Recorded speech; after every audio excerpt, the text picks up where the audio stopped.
Hello everyone. Today we will start next topic chapter 9 the industrial revolution औद्योगिक क्रांति। इस chapter में हम यूरोप में जो 1780 से और 1850 तक का जो टाइम पीरियड है जिसमें इंडस्ट्रियल रेवोल्यूशन हुई उसके बारे में थोड़ा सा देखेंगे। तो first of all the transformation of industry and the economy in Britain between the 1780 and the 1850s is called the first industrial revolution.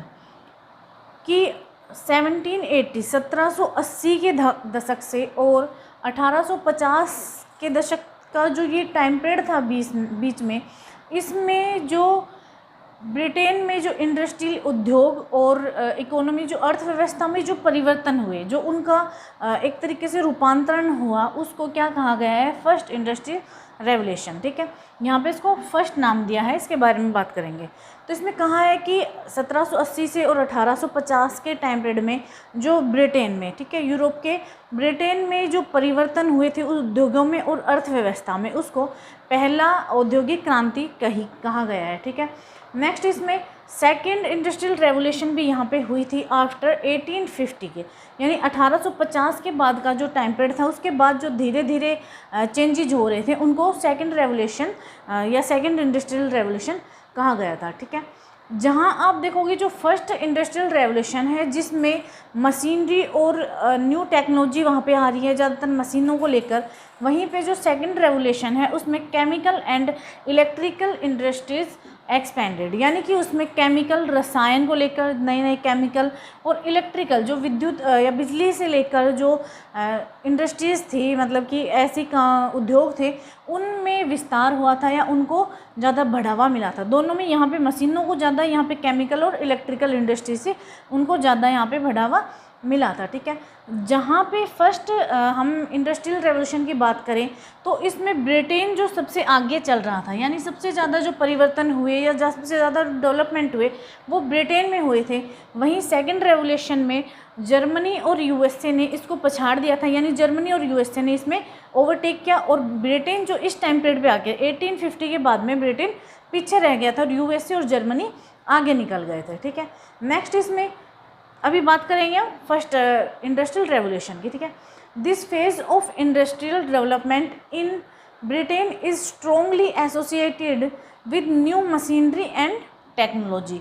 कि ये जो फेज़ था, ये जो चरण था 1780 से और 1850 के बीच का जो टाइम पीरियड था, उसमें ब्रिटेन में जो मतलब इंडस्ट्रियल डेवलपमेंट हुई, जो औद्योगिक विकास हुआ, उसमें मशीनरी, मशीनों को लेकर और नई टेक्नोलॉजी का ज़्यादा विकास हुआ। ये चीज़ें इससे जुड़ी हुई थी, यानी इन दोनों का न्यू टेक्नोलॉजी, मशीनरी, इन दोनों का ज़्यादा विकास हुआ फर्स्ट इंडस्ट्रियल रेवोल्यूशन में। ठीक है, नेक्स्ट है इसमें it possible to produce goods on a massive scale compare to handicraft and handloom industries. कि इस टाइम पीरियड पे पॉसिबल हो पाया जो एक मैसिव स्केल पर प्रोड्यूस बनाने के लिए, यानी जो उत्पादन किया जा रहा है वो मैसिव स्केल पे, एक बहुत बड़े पैमाने पे, विस्तृत पैमाने पर जो प्रोडक्ट्स थे वो बनाए जाने लगे थे। किसके कंपेयर में? हैंडीक्राफ्ट और हैंडलूम, यानी कि जो हाथ से बनाए गए या हथकरघा उद्योग थे, ठीक है, छोटे उद्योग थे, उनके बजाय में यहाँ पे ज़्यादा बड़े तरीके से या फिर ज़्यादा सामान को एक साथ बनाया जाने लगा। जब आप देखोगे, जब हम हाथ से कोई चीज़ें बना रहे हैं, जैसे कोई कपड़ा हाथ से बुन रहे हैं, तो एक कपड़ा बनाने में जहाँ हमें 5 से 6 दिन लगेंगे, वहीं एक दिन में यहाँ पे हज़ारों की संख्या में कपड़े बनाए जा सकते हैं। तो एक बड़े पैमाने पे यहाँ पे ये चेंज हो गया था कि जो हाथ से चीज़ें बनाई जा रही थी उनको मशीनों से बनाया जाने लगा। दूसरा, इसी में आप देखोगे जब जो चीज़ें मशीनों से बनाई जाने लगी तो इसमें एक नुकसान इस चीज़ का क्या हुआ कि जो वर्कर्स थे, जो कर्मचारी थे, मजदूर लोग थे, उनको यहाँ पे वो जॉबलेस हो गए थे, उनके पास कोई काम नहीं था या फिर जो सारा काम था वो मशीनें करने लगी थी। ठीक है, नेक्स्ट इसमें steam a new source of power. जो स्टीम, जो भाप है, उसका एक न्यू सोर्स ऑफ पावर के एक नए सोर्स के रूप में स्टीम का आविष्कार हुआ, भाप का आविष्कार हुआ। ठीक है, begin to be use on a wide scale in Britain industries. और इसका यूज एक वाइड स्केल पर, बहुत बड़े पैमाने पर इसका यूज ब्रिटेन इंडस्ट्रीज जो तो ब्रिटेन के जो उद्योग थे उनमें किया जाने लगा। स्टीम का यूज़ आप देखोगे, जैसे जो पानी के जो जहाज़ थे, शिप्स, और अब जो रेलवे है, रेल में, तो इन सब चीज़ों को पहले जहाँ इनमें कोयले का यूज किया जा रहा था, वहाँ पे अब भाप का यूज किया जाने लगा, जिससे क्या हुआ कि उनकी जो स्पीड थी वो ज़्यादा तेज़ हो गई, और जो काम पहले कम, जैसे ज़्यादा टाइम में हो रहा था, वो कम टाइम में होना स्टार्ट हो गया था। ठीक है, नेक्स्ट इसमें द टर्म इंडस्ट्रियल रेवोल्यूशन, ये जो औद्योगिक क्रांति जो शब्द है, was used by European scholar, इसको सबसे पहले जो यूरोपियन स्कॉलर थे, यूरोपियन जो विद्वान थे, उन्होंने इसका यूज किया है इंडस्ट्रियल रेवोल्यूशन का। किसने? जॉर्जेस मिशेल, ये फ्रांस के हैं, in France, and Frederick Engel in Germany, ये जर्मनी के हैं और ये फ्रांस के हैं। यानी सबसे पहले जो यूरोपियन स्कॉलर हैं, जर्मनी के जॉर्जेस मिशेल और फ्रांस के जॉर्जेस मिशेल और जर्मनी के फ्रेडरिक एंजल, इन्होंने सबसे पहले इंडस्ट्रियल रेवोल्यूशन, औद्योगिक क्रांति जो शब्द है उसका प्रयोग किया। ठीक है, नेक्स्ट है it was used for the first time in English by Arnold Toynbee, कि इंग्लिश में इस शब्द का प्रयोग सबसे पहले किसने किया? Arnold Toynbee. ये आप एक देखोगे, ये एक इकोनॉमिस्ट थे, अर्थशास्त्री थे और एक फिलोसफर भी रहे हैं, अर्नोल्ड टॉयनबी। नेक्स्ट है इसमें कि जिस टाइम पे ये औद्योगिक क्रांति हुई, ये रेवोल्यूशन हुआ, उस टाइम पे इंग्लैंड में किसका शासन चल रहा था? तो the rain of George third, यानी जॉर्ज जो तृतीय थे, उनका शासनकाल इस टाइम पे चल रहा था जब ये इंडस्ट्रियल रेवोल्यूशन हुआ। ठीक है, नेक्स्ट है टॉयनबी। टॉयनबी के बारे में हमने पढ़ा कि टॉयनबी ने ही सबसे पहले इसका इंग्लिश में, अंग्रेजी भाषा में इसका यूज़ किया था इंडस्ट्रियल रेवोल्यूशन का। दूसरा, ये एक फिलोसफर रहे हैं और एक इकोनॉमिस्ट रहे हैं, एक अर्थशास्त्री और एक दर्शन शास्त्री रहे हैं। ठीक है, Toynbee gave a series of lectures at Oxford university. Toynbee ने ये जो इनका टॉपिक था, या हम बोल सकते हैं जिस पे इन्होंने लिखा औद्योगिक क्रांति, इसके ऊपर इन्होंने एक व्याख्यान लेक्चर दिए, जो उनकी सीरीज़ थी। कहाँ पे? ऑक्सफोर्ड यूनिवर्सिटी, ये इंग्लैंड की ब्रिटेन की जो यूनिवर्सिटी है, ऑक्सफोर्ड यूनिवर्सिटी, यहाँ पे इन्होंने काफ़ी इस विषय पर बहुत सारे लेक्चर दिए। ठीक है, दूसरा, टॉयनबी ने, आप देखोगे कि टॉयनबी ने जो 1780 से और 1850 के दशक के बीच में जो भी चेंज, जो परिवर्तन हुए थे इंग्लैंड में, ब्रिटेन में, उनके लिए इंडस्ट्रियल रेवोल्यूशन का यूज किया था। ठीक है, his lectures were published in 1884, और इन्होंने जो ऑक्सफोर्ड यूनिवर्सिटी में जो लेक्चर दिए, अपने व्याख्यान दिए, उनको कब पब्लिश किया गया? 1884 में इनको पब्लिश किया गया। और किस नाम से उसको पब्लिश किया? बुक का नाम क्या था? Lectures on the industrial revolution in England, popular addresses, notes and other fragments, की इंडस्ट्रियल रेवोल्यूशन को लेकर जो इंग्लैंड में व्याख्यान दिए गए हैं, जिनमें पॉपुलर एड्रेसेस यानी पॉपुलर जो अभिभाषण है, जो भाषण है, नोट्स जो टिप्पणियाँ लिखी गई हैं, या फिर अदर फ्रेगमेंट्स जो बाकी के जो अंश हैं। ठीक है, तो ये इनका बुक का नाम है, यहाँ पे ये बुक का नाम है। ठीक है, नेक्स्ट है कि बाद के जो इतिहासकार हुए हैं, लेटर हिस्टोरियंस टी.एस.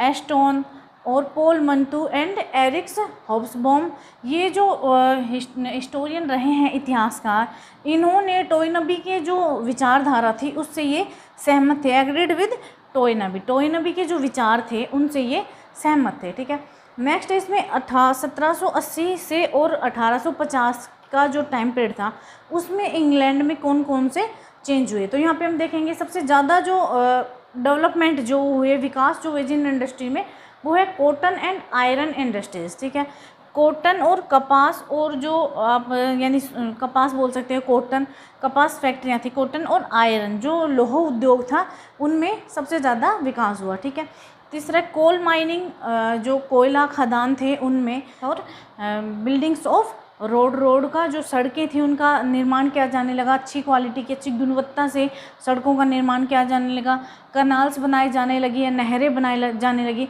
तो इसमें आप देखोगे कि इस टाइम पीरियड पे बहुत सारे ऐसे ये विकास हैं जो हुए। ठीक है, नई नई इंडस्ट्रियाँ लगाई गई हैं, कॉटन आयरन इंडस्ट्री में कुछ चेंज किए गए हैं, जिनके बारे में आगे हम इस चैप्टर में देखेंगे। ठीक है, नेक्स्ट है हमारा वाई ब्रिटेन। ब्रिटेन क्यों, कि ये जो इंडस्ट्रियल रेवोल्यूशन हुआ है ये ब्रिटेन में ही क्यों हुआ है, इसके पीछे क्या इसके रीज़न है, तो इस टॉपिक में हम ये डिस्कस करेंगे। तो फर्स्ट ऑफ ऑल है इसमें, Britain was the first country to experience modern industrialisation, कि ब्रिटेन वो पहला देश था जिसने अनुभव किया किसका? Modern industrialisation. क्या? जो एक आधुनिक औद्योगिकरण जो हुआ, आधुनिक औद्योगिकरण जो हुआ उसका, कि ये जो सारे चेंजेस थे जो इंडस्ट्रियल रेवोल्यूशन में हुए, तो इन सबको सबसे पहले अनुभव किसने किया? ब्रिटेन ने। इसके पीछे कौन कौन से रीज़न थे ये हम इसमें देखेंगे। तो फर्स्ट इसमें है कि ब्रिटेन जो है वो एक कोई अकेला देश नहीं है, उसमें 3-4 देश हैं जो मिलके उसको यूनाइटेड किंगडम या ब्रिटेन बनाते हैं, ठीक है। सबसे पहले इंग्लैंड है, वेल्स, स्कॉटलैंड और आयरलैंड, ठीक है। जिस टाइम पीरियड में हम औद्योगिक क्रांति को पढ़ रहे हैं उस टाइम पीरियड में ब्रिटेन में ये 3 ही कंट्री थे, इंग्लैंड, वेल्स और स्कॉटलैंड। आयरलैंड का जो नॉर्थर्न आयरलैंड है, जो उत्तरी आयरलैंड है, उसको बाद में इसमें मिलाया गया था। तो हम जो इंडस्ट्रियल रेवोल्यूशन पढ़ रहे हैं यहाँ पे सिर्फ 3 देश ही हैं ब्रिटेन के अंदर, ठीक है। तो ये 3 देशों का एक समूह था इस टाइम पीरियड में। और ऐसी कौन सी चीज़ें थी जिसकी वजह से ब्रिटेन में ही इंडस्ट्रियल रेवोल्यूशन हुआ, तो उनमें देखेंगे हम। फर्स्ट है यूनिफाइड अंडर ए मोनार्की, मतलब कि जो ये तीनों देश हैं ये एक ही राजतंत्र, मोनार्की राजतंत्र के अंदर एकीकृत हैं, ठीक है। एक ही राजतंत्र के अंदर आते हैं, यानी कि जो शासन, जिसका शासन इंग्लैंड में चल रहा है उनका ही जो रूल है, जो कानून है वो यहाँ पे माने जा रहे हैं, वो ही यहाँ के भी राजा कहलाते हैं, ठीक है। यानी यूनिफाइड अंडर ए मोनार्की, ये एक ही राजतंत्र के अंदर एकीकृत थे, एक ही राजतंत्र के अंदर आते थे, ठीक है। नेक्स्ट है कॉमन लॉज, कि यहाँ के जो सामान्य कानून थे वो एक जैसे ही थे। ऐसा नहीं है कि इंग्लैंड में लगे हैं, वेल्स में लगे हैं, स्कॉटलैंड में लगे, नहीं, जो कानून है वो तीनों में एक जैसे हैं sorry. A single market currency, और मार्केट में चलने वाली जो मुद्रा प्रणाली है वो एक है, ऐसा नहीं अलग अलग है, एक ही है। ए मार्केट पॉलिसी, और एक ही बाजार नीति है, एक ही बाजार व्यवस्था है, कहीं पे अलग अलग नहीं है। तो यहाँ पे आप देखोगे जब एक ही बाजार नीति है, कोई अलग से दूसरी पॉलिसी नहीं बनाई गई है तीनों में, तो इसमें क्या होगा कि जो लोकल अथॉरिटीज़ हैं, जो स्थानीय प्रशासन है एक तरीके से, उनका कोई ज़्यादा इंटरफेयर नहीं होगा। किस टाइम पे? जब उनके एरिया से, जैसे जो भी माल है, जो सामान है, उनके एरिया से जब पासिस किया जाएगा, उसको निकाला जाएगा, तो वो उस पर कोई एक्स्ट्रा लिविंग चार्जेस या टैक्सेस नहीं लगा सकते, कोई भी अदर उस पर टैक्स नहीं लगा सकते, दूसरे कर नहीं लगाएंगे। तो जब उन पे जैसे एक देश से निकलकर जब सामान दूसरे देश में जाएगा तो वहाँ पे कोई मतलब एक्स्ट्रा चार्जेस नहीं होंगे, तो इससे क्या होगा कि जो सामान है उसके प्राइस इंक्रीज़ नहीं होंगे, उनकी कीमत में वृद्धि नहीं होगी। वो सामान जो इंग्लैंड में फॉर एग्जांपल 2 रुपये में बिक रहा है, यहाँ पे भी 2 में और यहाँ पे भी 3। ऐसा नहीं है कि इंग्लैंड से निकलकर जब वो वेल्स में गया तो वहाँ पे एक्स्ट्रा चार्जेज हो गए, 3 का हो गया, या स्कॉटलैंड में गया तो 5 का हो गया, ऐसा नहीं है। यानी कीमत पूरी जो पूरा ब्रिटेन था उसमें एक ही कीमत चली आ रही थी, ठीक है। नेक्स्ट इसमें 17th century money was widely used as the medium of exchange, कि इन 17th सेंचुरी 17वीं शताब्दी में आके जो मनी है, पैसा, वो वाइडली यूज़ की एक बहुत बड़े पैमाने पर यूज़ होने लगा। किस चीज़ में? एक्सचेंज, ठीक है, मीडियम ऑफ एक्सचेंज, की आदान प्रदान, वस्तुएं खरीदने और बेचने का माध्यम के रूप में कौन सी चीज़ यूज होने लगी? मनी, पैसा का, रुपए का यूज किया जाने लगा। इससे पहले आप जो देखोगे बार्टन सिस्टम एक हमारा चलाता है, वस्तु विनिमय प्रणाली जिसको बोलते हैं, तो उसमें क्या होता है कि एक सामान के बदले दूसरा सामान देना पड़ता था। जैसे मान लो किसी के पास में एक पेन है तो उसको किसी से दूसरी चीज़ चाहिए तो वो उसको वो ऐसे देख के और अपनी चीज़ ले लेंगे। जैसे फॉर एग्जांपल एक जैसे कोई किसान है, उसके पास वो अपने गेहूँ उगा रहा है और गेहूँ के बदले में उसको अगर बर्तन लेने हैं तो बर्तन बनाने वाले से वो गेहूँ बेचकर और बर्तन खरीद लेगा। ऐसे बर्तन वाले को अगर जूते वाले से कुछ चाहिए तो वो बर्तन दे के ही जूते खरीदेगा। यानी जो उनके पास में है उसी चीज़ को बदलाली करके एक दूसरे से और चीज़ों को पहले लोग खरीदते थे। इसी को बार्टर सिस्टम कहा गया है, ठीक है, वस्तु विनिमय प्रणाली। लेकिन 17th सेंचुरी में आके जो पैसा है, रुपए है, उसका यूज किया जाने लगा था एक्सचेंज के लिए। तो इससे क्या होगा, जब पैसे का प्रयोग किया जाने लगा तो expanded the market for the sale of goods. तो उसके कारण क्या हुआ कि लोग अब अपने पैसों का कहीं पे भी इस्तेमाल कर सकते थे। किसी भी चीज़ को ख़रीदने में पैसे देके और फिर चीज़ें खरीद सकते थे, यानी उनके ऊपर पाबंदी नहीं थी।